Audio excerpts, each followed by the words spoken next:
Good evening, doctors, and welcome to the Quirón Salud Masterclass. Today we have the pleasure to introduce you Dr. Xavier Ruyra. Dr. Ruyra is a specialist in minimally invasive heart surgery and in bloodless heart surgery. He has developed multiple surgical techniques that are minimally damaging to the patient's heart and body, like coronary surgery with the heart beating, atrial fibrillation surgery, and bloodless heart surgery. He combines his work as a director of the cardiac surgery department at the Tecnon Medical Center with teaching at the University of Barcelona. He has published more than 50 articles in specialist journals and 3 book chapters. He has also participated in many international conferences and seminars and has developed several patents for devices used for valve repair and reconstructions. 3 quick instructions for you, doctors. The questions to Dr. Ruyra can be typed in the questions and answer box. Some questions will be answered by the doctor at the end of the session, and the certificate of attendance can be collected at the end of the session. Please, Dr. Ruyra, you can proceed to present the webinar. Thank you very much. Thank you very much for your kind presentation. Good evening and welcome, everybody. It's a pleasure to be here today to share with you this presentation on mitral valve repair with minimal invasive approach. These are my disclosure. But before starting, let me explain very briefly some information about the Heart Institute. Tecno Medical Center is one of the leading hospitals in the Spanish private healthcare sector, and the medical staff cover all medical and surgical specialties, including cardiology and cardiac surgery.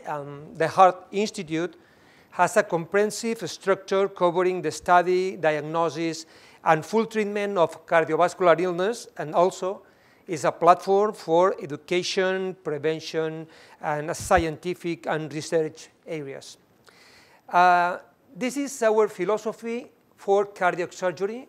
Our program, Smart Cardiac Surgery Program, is go beyond the minimal invasive cardiac surgery because we go with the goal-directed perfusion, extracorporeal circulation, bloodless cardiac surgery, immediate extubation in operating room, mitral and aortic repair, sutureless and TAVI procedures, relief of the postoperative pain, immediate patient-family contact, and rehab programs. But this is the topic. The minimal invasive mitral valve repair is the best option for degenerative mitral regurgitation, and the learning targets today is the mitral valve repair, what you need to know, the use of artificial cord, made simple, about the personalized posterior ring, and minimal invasive cardiac surgery go beyond reduced incisions. As you know, the prevalence of degenerative mitral valve disease, or moderate or severe, is very high, with 6 to 8% of patients over 65 or 75 years old, and the etiology of the single native valve disease for mitral is degenerative mitral regurgitation with high prevalence. And the treatment options for degenerative mitral regurgitation are surgical mitral valve replacement or surgical mitral valve repair, or the new emerging transcatheter techniques. Very important at first, the timing of surgery in severe mitral regurgitation. We have 2 options, the watchful waiting or the early mitral repair. And the early mitral repair is very important because this intervention before symptoms or indications of subclinical left ventricle dysfunction are present, it stresses the need for appropriate echo evaluation, cardiologist guidance, and very important, a surgeon with experience in mitral valve repair with a successful repair over 95% and with very, very low mortality. Why mitral valve repair? Because mitral valve repair is clearly superior to mitral valve replacement, and the advantages are clear.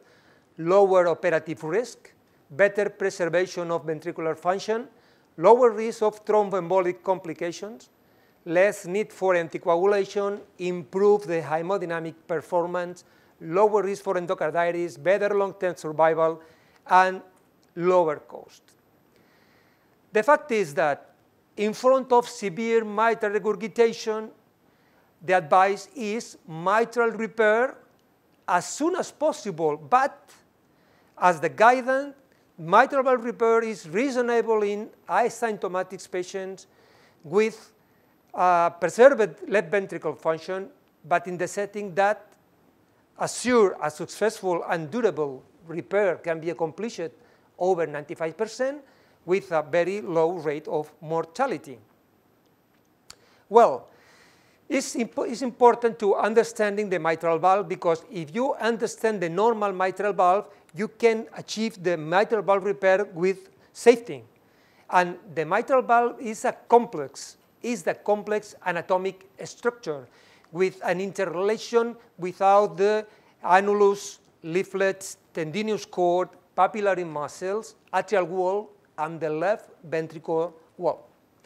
About the ring, about the annulus of the mitral valve annulus is not flat, and it's very important thing, because we have a ring with two higher points located at fibrous trigones and in the posterior part of the posterior annulus, and two lowest points located in the commissures.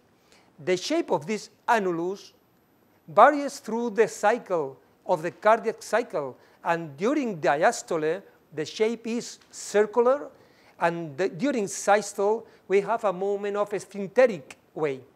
And with this sphincteric way, we have a 25% of reduction in the mitral valve orifice. Also, we have a translator movement through the long axis of the left ventricle.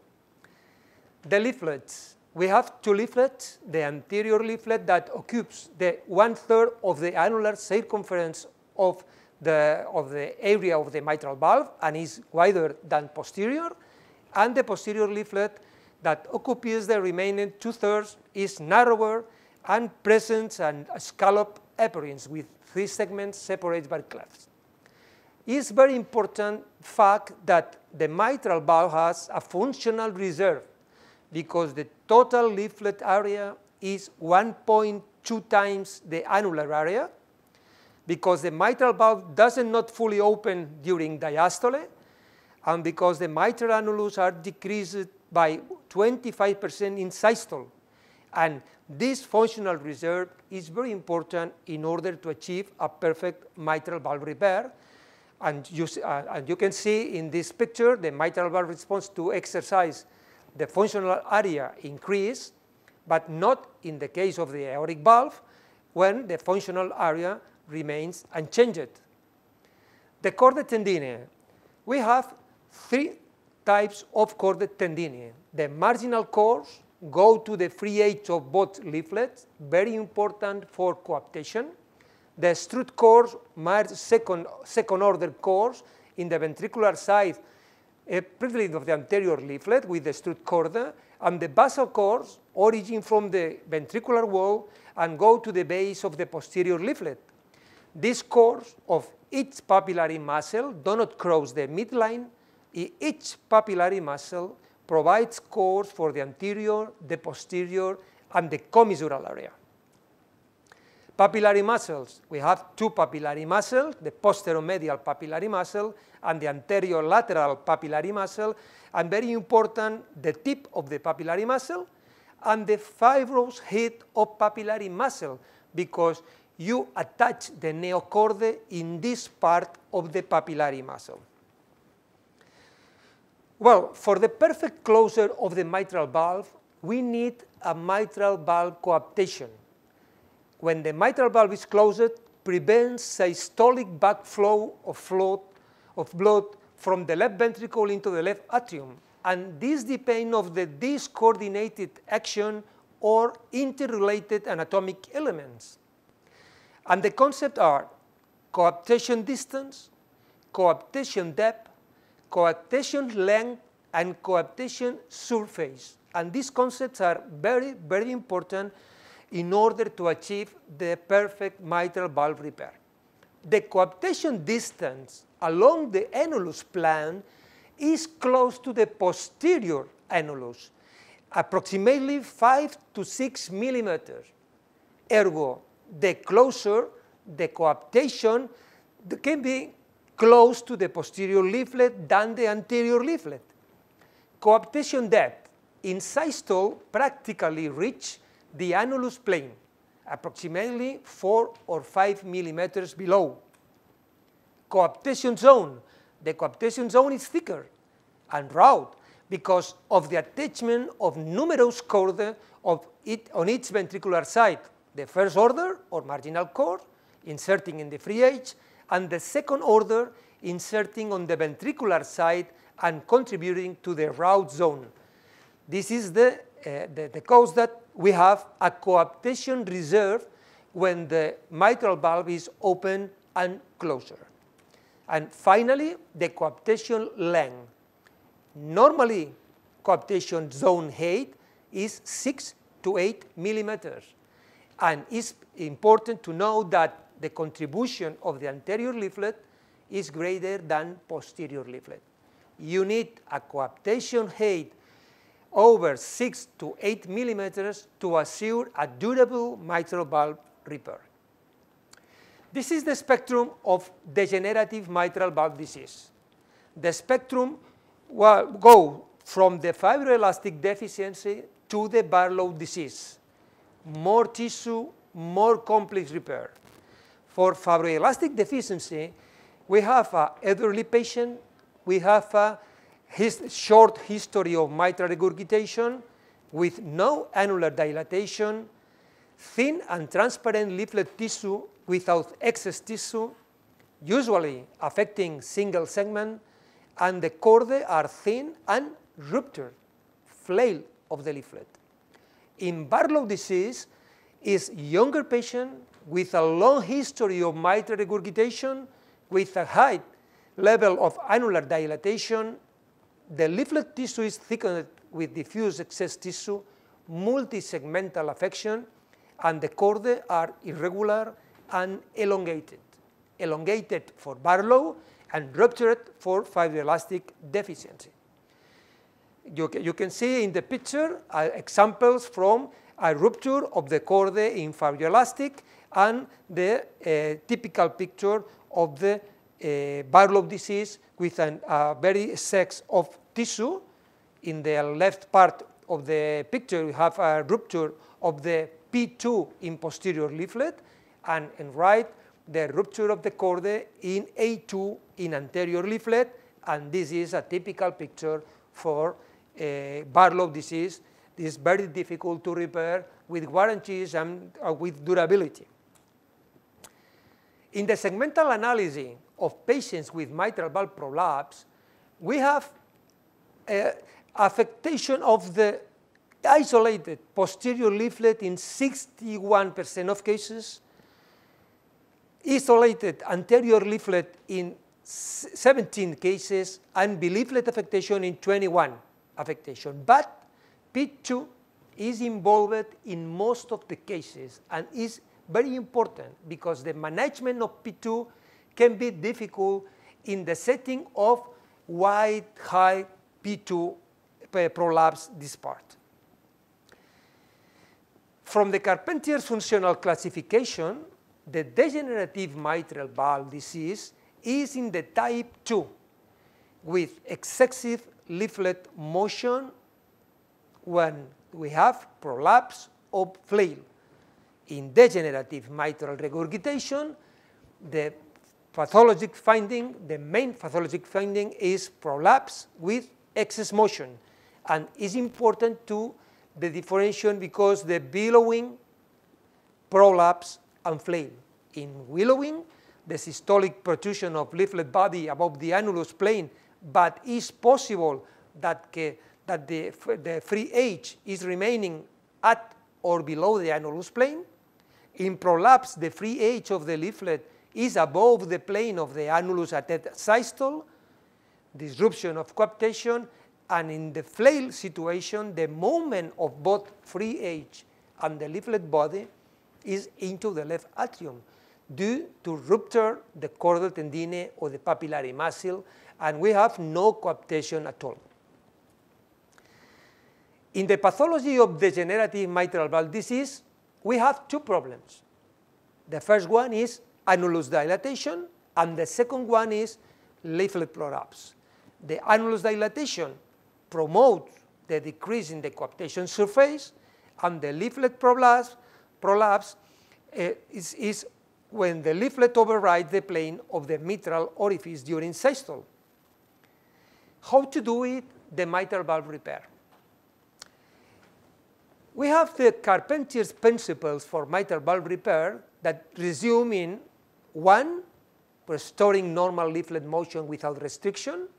2, create a good surface area of coaptation. 3rd, reshaping the annulus. And 4th, and not last but important, avoid systolic anterior movement. But this approach in mitral valve repair has an evolution. And we go from the French correction with the Dr. Carpentier in 1983 to the American correction with the use of neocorde and a new paradigm of the repair of posterior leaflet, especially prolapse, that respect rather than resect from Dr. Perrier. I think that the best option is get the best of both worlds. In Carpentier correction, we have resective techniques and use of rigid or semi-rigid annuloplasty ring. In American correction, we have a full flexible ring and use of artificial cord, but the best one is respect rather than resect, as Dr. Perrier said, but if resect, resect with respect. It's an individually tailored surgery for every patient. Okay, let's go to repair. From the Cleveland Clinic and Mark Gilinoff and Associates, we have the 10 commandments for mitral valve repair. Study the preoperative transthoracic echo and intraoperative transesophageal echo. Choose the safest chest wall approach. Obtain a good valve exposure. Place annuloplasty sutures first. Careful valve inspection. It's not wasted time, very important. Choose repair techniques that works for you, no dogmatic approach. Use a prosthetic annuloplasty, avoid some, evaluate results, and do not accept a bad repair. And keep in mind that the harder I work, the luckier I get. The mitral valve repair is easy, but it's not very easy. Study the preoperative echo. The echo is your best friend for mitral valve repair because the role of echo is to evaluation pre-repair and the checking post-repair. And it's very important to know the planes about the 2D long axis or short axis or commissural plane or transgastric or all the planes to evaluate the problem of the mitral valve. And the examples for 3D echo are very, very, very visual because you have in the right part of the picture a P3 flail with P2 prolapse. Is very, very easy to recognize this problem in the valve with the vision that offers the 3D echo, transesophageal echo. It's important that we need to speak the same language that echocardiographists and cardiologists.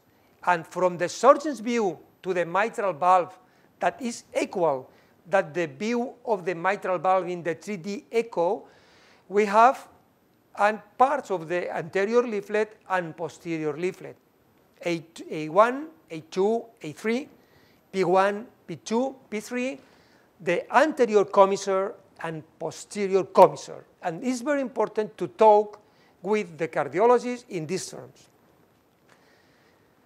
Choose the safest chest wall approach and obtain a good valve exposure. The operative approach to the left atrium and mitral valve in full sternotomy is the classic approach by subseptal by dissecting the Sondergaard group. the transection of the superior vena cava to improve visualization, the transeptal approach, the classic Dubost approach, the superior transeptal, the superior approach through the left atrial dome, transaortic, left ventricular, but we go to the minimally invasive mitral valve repair approach. And this minimally invasive approach should be effective, achieve the similarly excellent outcome with high repair rate, good repair, and patient safety, with optimal visualization of the mitral valve, simple, easy, and reproducible. And the advantages of minimally invasive over conventional mitral valve surgery are decreased surgical trauma, decreased postoperative pain, decreased blood loss, improved cosmesis, and quick recovery. This is the classification system for minimally invasive approach. For us, the best important thing is safer, safe it for the patient. Our approach for minimally invasive mitral valve repair is a direct vision mini incision in right mini thoracotomy 8 centimeters in the third or fourth intercostal space from the nipple to anterior axillary line, and with a right groin mini incision 3 or 4 centimeters in order to achieve the peripheral cannulation. Our approach for minimally invasive mitral valve is only one incision with direct vision in lateral right mini thoracotomy to the anterior axillary line, because the mitral valve and aorta is close to the incision and we have a perfect alignment with the mitral valve. Use of soft tissue retractor and Adams-Yotham mini valve retractor, avoiding transthoracic metal bar for left atrial retractor and the dangerous for the mammary artery.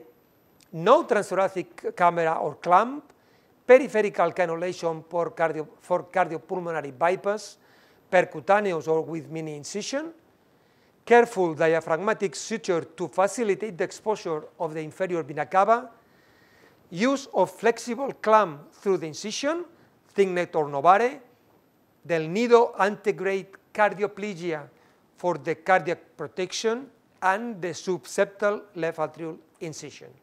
This is our approach. You can see the bone is approximately 7 or 8 centimeters from the nipple to the anterior left axillary, right axillary line.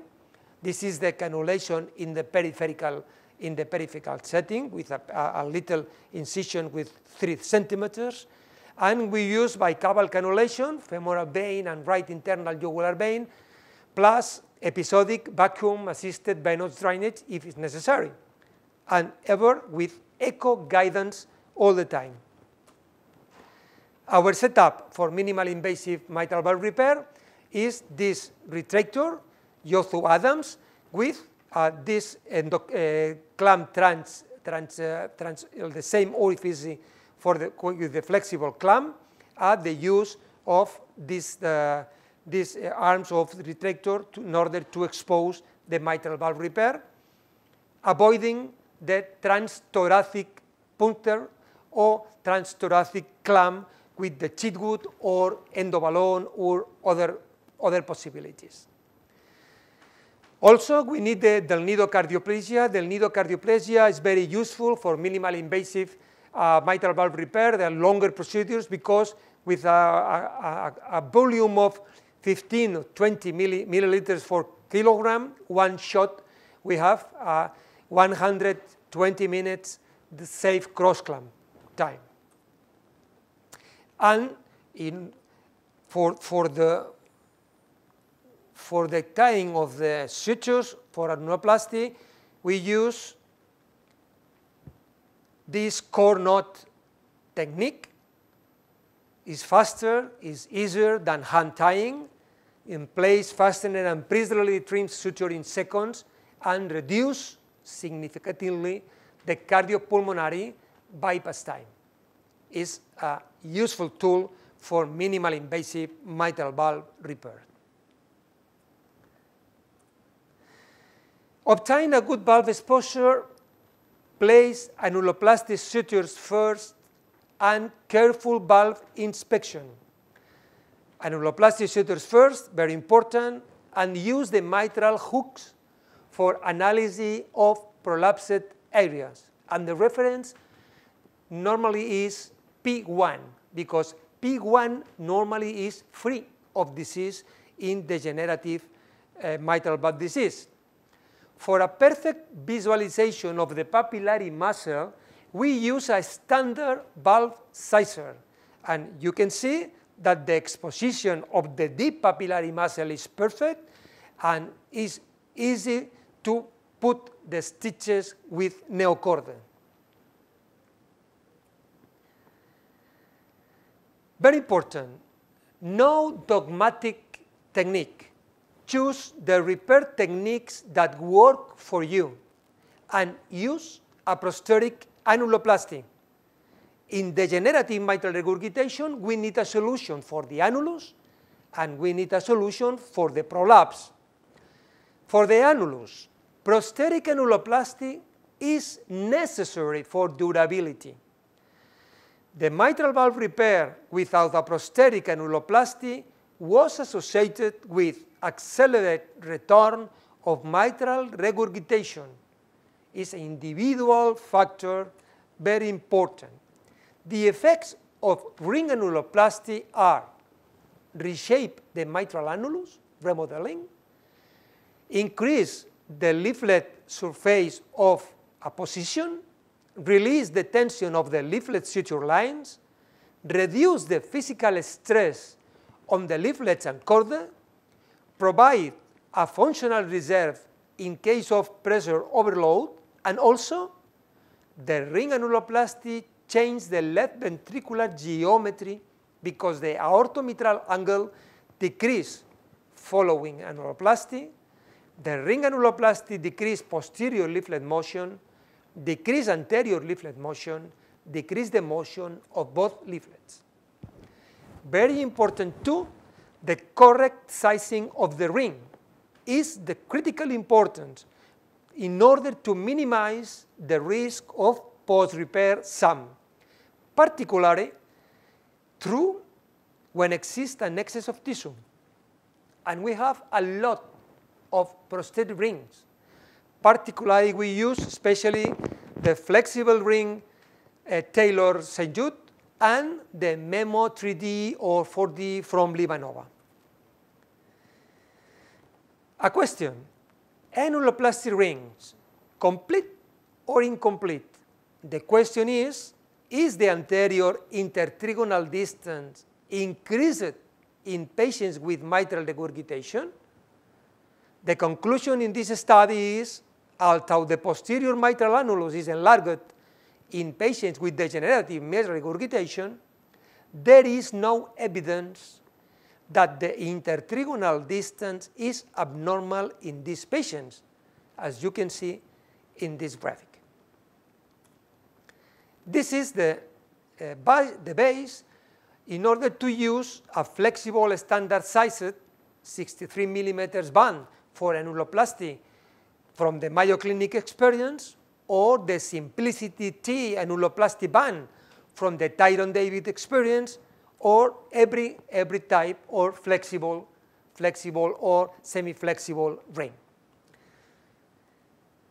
A point is, when we have an excess leaflet tissue, you need a large annuloplasty ring, because the large annuloplasty ring minimizes the risk of systolic anterior motion and are very important to achieve a perfect mitral valve repair. We need a solution for the prolapse. And we have a classic techniques for leaflet prolapse. Basically, the leaflet tissue resection, the chordae transfer, or the chordae shortening, but no use of neochordae.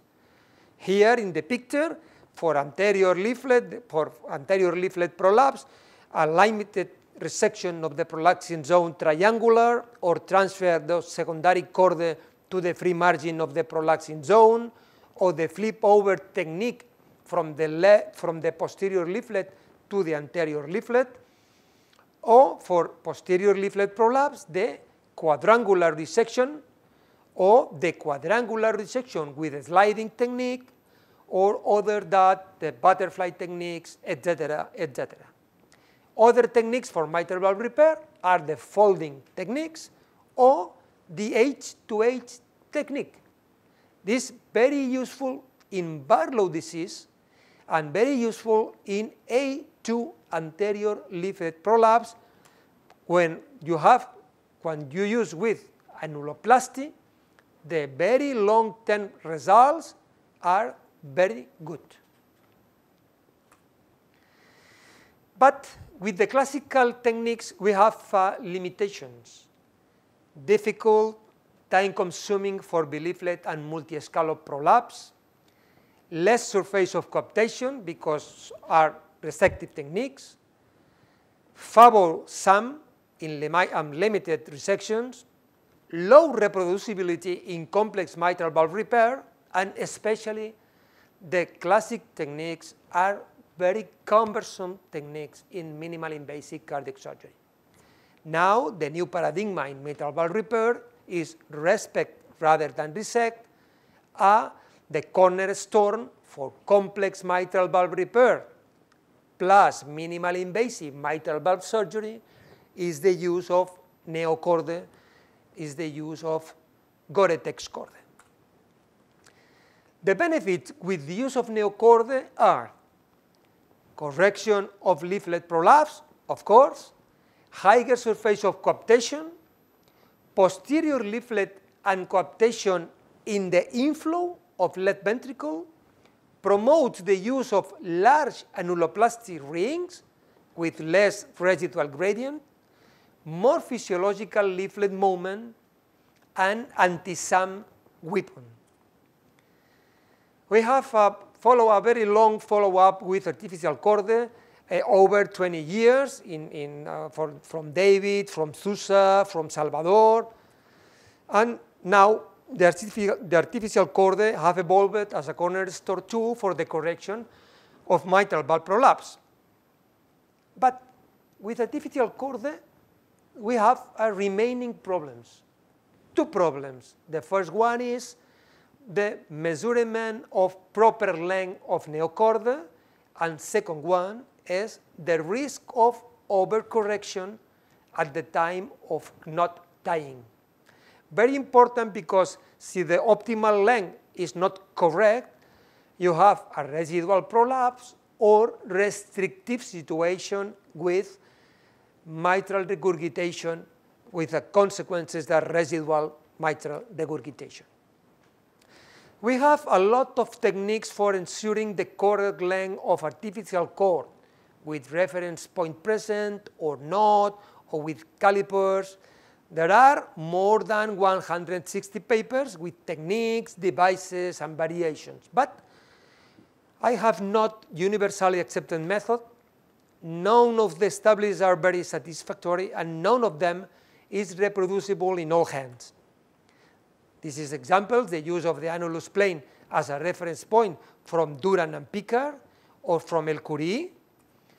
The technique with the loops, the Leipzig loop technique, with the caliper, we perform the measurement of the normal cord, and you made the loops in order to achieve the perfect length of this tool, or the pre-measured loops.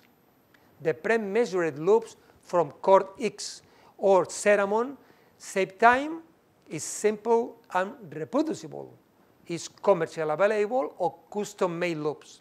In the Miami method, we use the pre-measured loops chosen according to the results of the literature, and the length of the posterior and anterior loops ranged from 13 to 18 and from 21 to 26 respectively. And in a standardized approach, we use a 15 millimeters loop for posterior prolapse and 25 millimeters loops for anterior prolapse, and is very reproducible with very good results.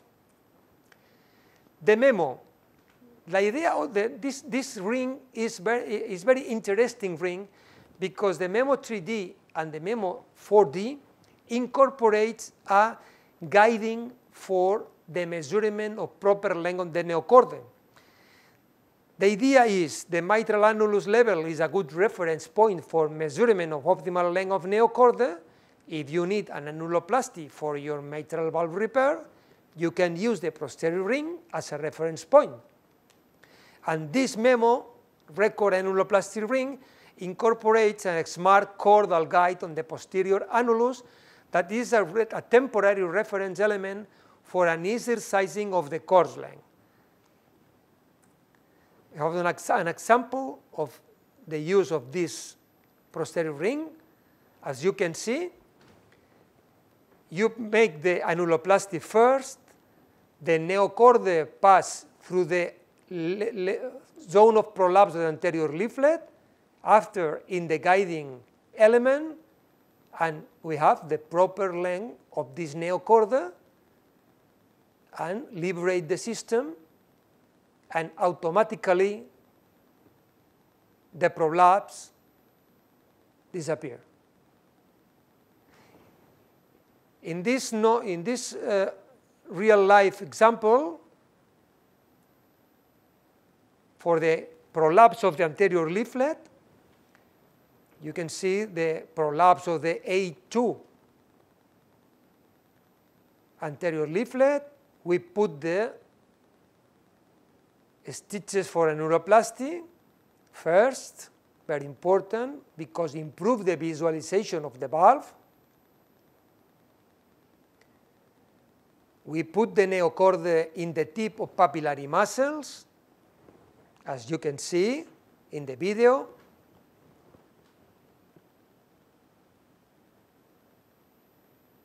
Now, pass the corda in the prolapsed area.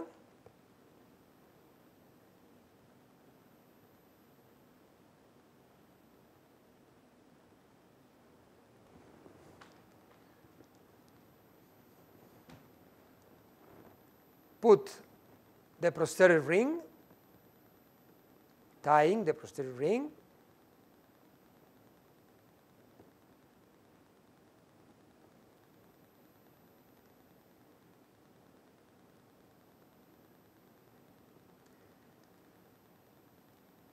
Remove the frame of the posterior ring, and now, in order to achieve the perfect length of the neocorda, use the reference point located in the posterior part of the posterior ring.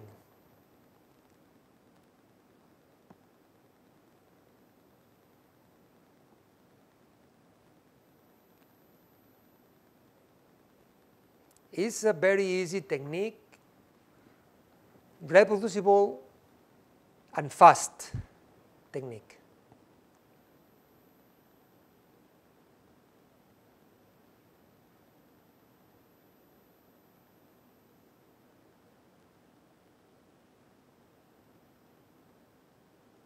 Tying the neocorda.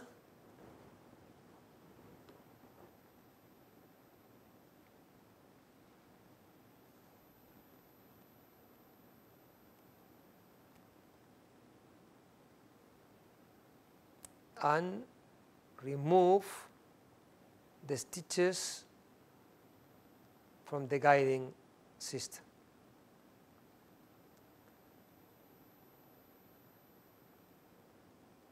And a perfect result with no regurgitation residual at all.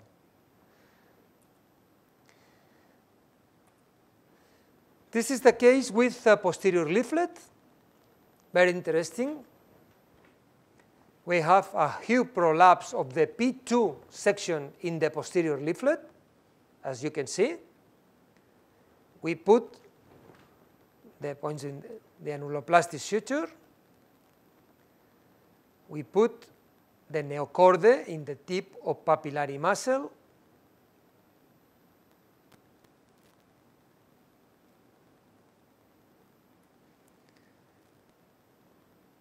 Put the posterior ring, as you can see before.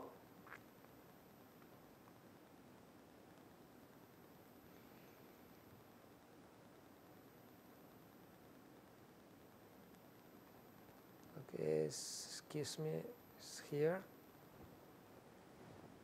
And now we have the neochord in the prolapsed zone and use the guiding system in the posterior part of the prosthetic ring to achieve the perfect length of the neochord.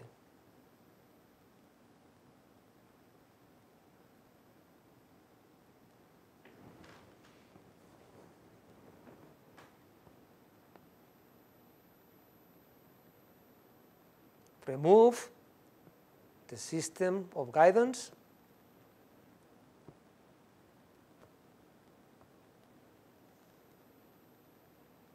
And the mitral valve repair is done.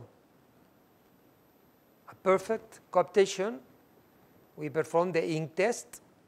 The ink test is a test to achieve the surface of coaptation. As you can see, is a higher surface of coaptation, perfect. And it's a perfect result for mitral valve repair. Very important, one commandment: avoid systolic anterior motion of the anterior leaflet of the valve. The SAM occurs by means of two principal mechanisms. The posterior leaflet is left too tall and displaces the anterior leaflet into the left ventricle outflow tract, and the annuloplasty ring is smaller than the surface area of the anterior leaflet and forces the excess of tissue into the left ventricle outflow tract. The consequences are residual mitral regurgitation, left ventricle outflow tract obstruction, and difficult to win the cardiopulmonary bypass. And the incidence of SAM is 6 to 10%. It's not very low. Well, the risk factors for SAM are the presence of excessive leaflet tissue, the inadequate reduction of the posterior leaflet height, which still remains over 50 millimeters, and insertion of a small prosthetic ring. And in this video, you can see the most dangerous zone of mitral valve repair, that is the segment P2 in posterior leaflet. This part of the posterior leaflet, P2, can be reduced less than 15 millimeters in order to avoid SAM.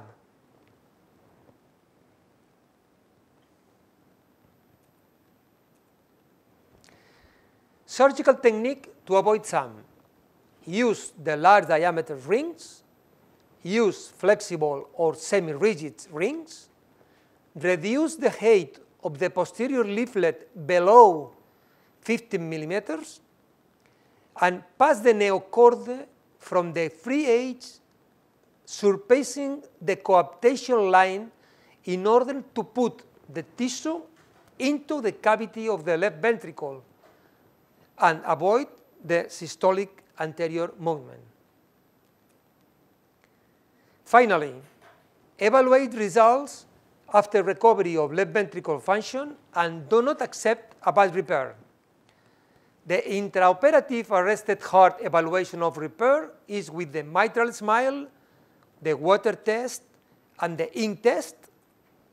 Mitral valve repair with good result is no residual mitral regurgitation, a smiling valve, and the closure close to posterior. In this example, in the upper part, no mitral regurgitation, but residual prolapse. After I put the neochord in the lower part, we have a perfect result. And the message is, don't accept a bad result. The intraoperative transesophageal echocardiographic assessment is for coaptation of leaflets, to check residual mitral regurgitation, to check no mitral stenosis, no SAM, no new aortic regurgitation, or no obstruction of the circumflex artery. And the long-term follow-up for mitral valve repair as very good, the durability with very long-term results from the series of Carpentier or modern series with rate of repair close to the 100%, and the risk of reoperation is very low, below, including the mechanical replacement, and the overall survival is very good as expected. Can we predict the mitral valve repair rates by individual surgeons? Well, approximately the number is 50 cases per year in order to achieve the security and the maturity in mitral valve repair. And the advice is, in Barlow disease, younger patients, early surgery asymptomatic patients, or B-leaflet prolapse, reference mitral surgeon or very experienced valve surgeon. The take-home message is degenerative mitral regurgitation is the most common valvular disease in Europe. Mitral valve repair is the recommended treatment. All anterior and B-leaflet mitral valve prolapse are reparable in the modern era of reconstructive surgery. A near 10% repair rate for mitral valve prolapse is possible in a reference center. And the good news is that the prolapse of P2 segment is observed in over 60–65% of patients. Mitral valve repair can be simple, and the minimally invasive mitral valve is reproducible. And this is the future. The future is from the mini to the micro. The micro is the beating heart, no need for cardiopulmonary bypass, shorter than conventional, totally percutaneous, and often with local anesthesia. Sometimes the heart treatments are not complicated. And thank you very much for your attention. Dr. Ruyra, thanks so much for such an interesting presentation. We have some questions for you. First one, is it possible to repair all anterior and B-leaflet mitral valve prolapse? I think that now we have tools in order to achieve the perfect repair in complex cases. Anterior leaflet or B-leaflet prolapse is possible to repair, especially with the use of neochordae and especially with the use of pre-measured loops or rings as the Memo 3D or 4D that achieve a perfect repair with a reproducible technique. And I think that the answer is yes, because today is perfectly achieved the perfect mitral valve repair in all settings of pathology. Perfect. We have another large question. Maybe it's better for you to read here in my mobile, please. It's a scenario: a 40-year-old female known case of dilated cardiomyopathy with ejection fraction 20–25% with severe MR, stage 5 on dialysis, on warfarin due to the DVT, and no case of antiphospholipid syndrome, but in remission.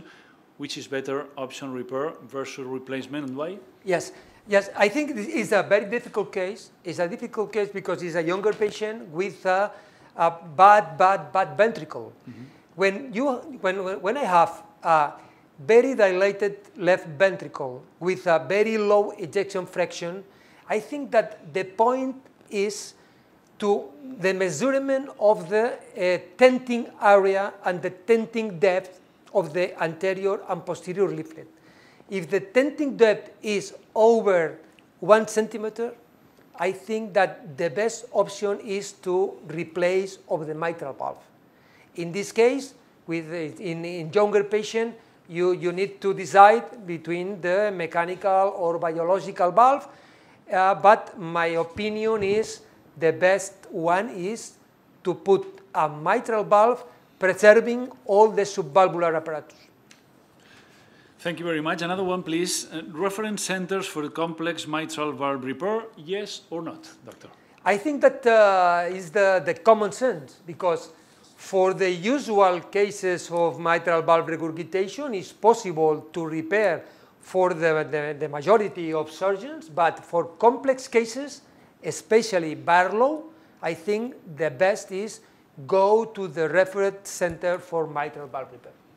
Thank you very much. And the last one, please. Can minimally invasive mitral valve repair be done simple? I think that, yes, I don't afraid with minimal invasive because we have a good approach, we have good tools to expose with retractors, with mechanical tools and physical tools in order to expose perfectly the valve.